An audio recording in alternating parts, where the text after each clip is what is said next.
In this section, we're looking at similar solids. So we consider two solids similar if they're the same type, so the same type of solids, cylinders, pyramids, cones, spheres, whatever the case may be, with equal ratios of corresponding measures called our height, radius, base, different measurements we may look at, and we consider those again similar solids. Now the ratio between the two solids is called the scale factor. We've seen this before in similarity. When we had two similar triangles maybe, we had scale factor, and we typically wrote that as A over B, and that was the ratio of two sides that we can match up. And that ratio held within all the different measurements of the shapes. And then any two cubes or two spheres are similar. Now this is kind of an extra note we're going to add right here, kind of put that aside. If you think of two cubes where all the sides are the same, they're going to be similar. They're just going to be cubes, maybe just different sizes, same shape, different size. And then two spheres will always be similar because they're going to have a round object like that, no matter how small or how large. They're the same shape, different size. So those we're not going to focus on too much. It's all the other ones that are not necessarily similar. Like down below, we have two cylinders. Maybe we compare measurements, and it's still going to have the same scale factor between them. We could have two pyramids here, where maybe we're looking at base length, base height, the height of the pyramid, the slant height, which is a popular one on the outside. We're going to have those values to compare to see if they're similar. So it's that same idea we've seen in similar triangles. We even mentioned this a little bit in the area, looking at the area of similar polygons. So, the similar solids theorem. So we start with if two similar solids have the scale factor of AB. So we say scale factor, or it's also called the ratio of the sides. Either one. We call that A over B. And then we have the ratio of the areas. And this is what we looked at in the previous chapter, which you go back and watch, and that was A squared over B squared. So we actually squared the scale factor to get to that. New one is the ratio of the volumes.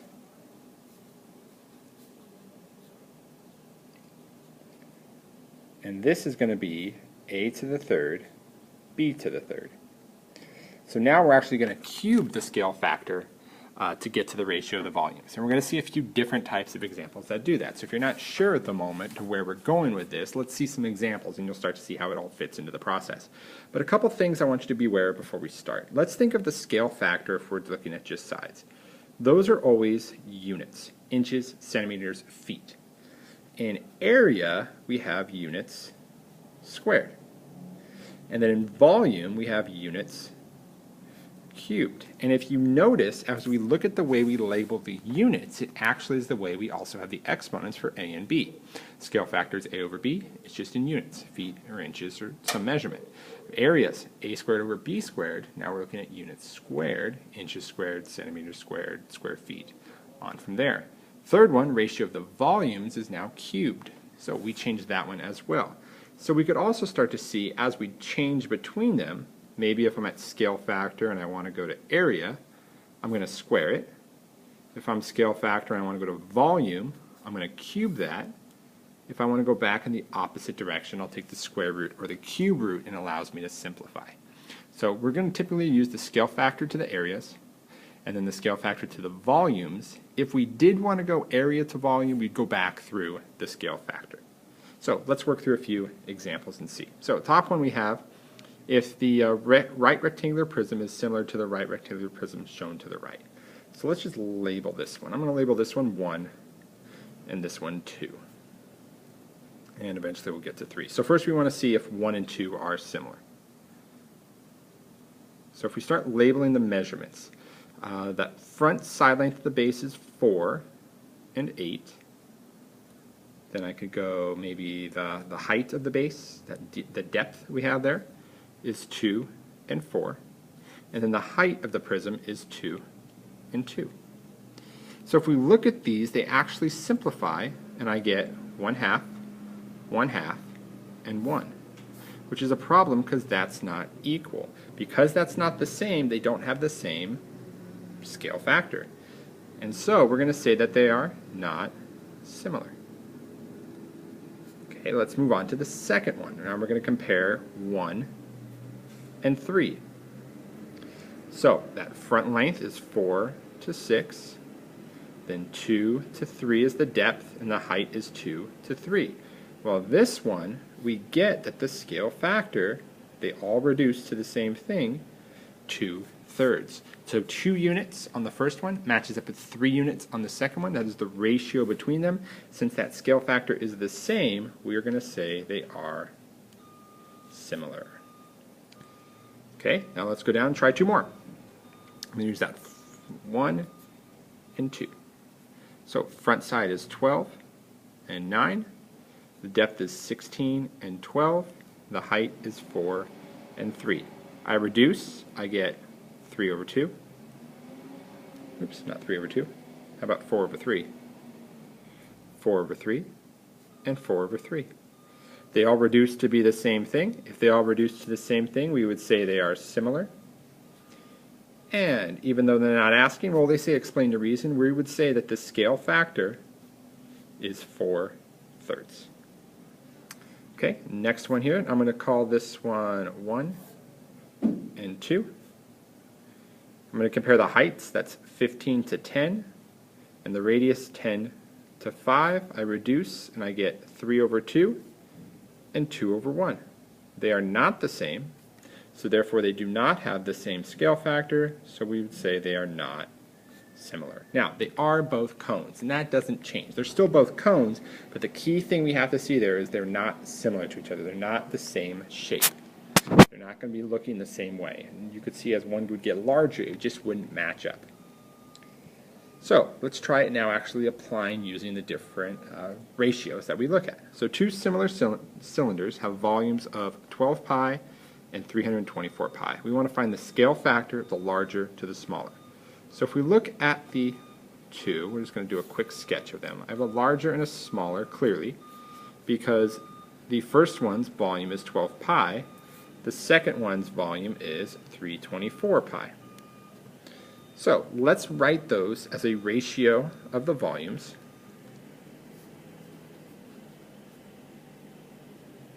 And I get 12 pi over 324 pi. Now I'm going to reduce that. So let's see, 324, maybe it's divisible by 12. So it is. So actually we can reduce that to pi over 27 pi by dividing 12 by 12 and 324 by 12. But, well, let's simplify that even more, and actually it's just 1 over 27. So that's our ratio of the volumes. Now if I want to go and find the scale factor, I need to get back to a over b. Where I'm right now is a cubed over b cubed. So I have to take the cube root here. Now if you're not familiar with the cube root, you could just think, okay, what would I cube to get to that value? But we'll use the correct notation. This is saying cube root. So what to the third power is 1? Well, that's just 1. What to the third power is 27? Well, 2 times 2 times 2 is 8. 3 times 3 times 3, oh, it is 27. So the cube root would be 3. So our scale factor turns out to be 1/3. So the ratio of the sides is 1 to 3, whereas the ratio of the volumes is actually 1 to 27. So the volume is a lot greater. It doesn't ask for it here, but let's find the ratio of the areas, just if we needed to. So if I had the ratio of the areas, I would square the scale factor, and that turns out to be 1 over 9. Maybe that's one we'd have to see later. Okay, so we're going to work through these. We're going to find the surface area and the volume of the second solid. So the second one is not shown. So we're starting with A, and we got to work through to find B. So scale factor is 3 to 2. So my ratio of my area would therefore be 9 over 4. So if it's 9 over 4, I could set that equal to the area of A, which is its surface area here, 324 pi, over the area of B, Let's write surface area of B as our subscript. So I'm going to do cross product between the two. I get 9 times the surface area of B equals 4 times 324 pi. 324 times 4 is 1296. Pi equals 9 times the surface area of B. And now I'm going to divide that by 9. And I get 144 pi. That's our units, inches squared. Okay, now volume. Let's move this stuff up here. So my ratio of my volumes is going to be 3 over 2 cubed, which is 27 over 8. So I get 27 over 8 equals, I'm looking for volume of B, that's 972 pi.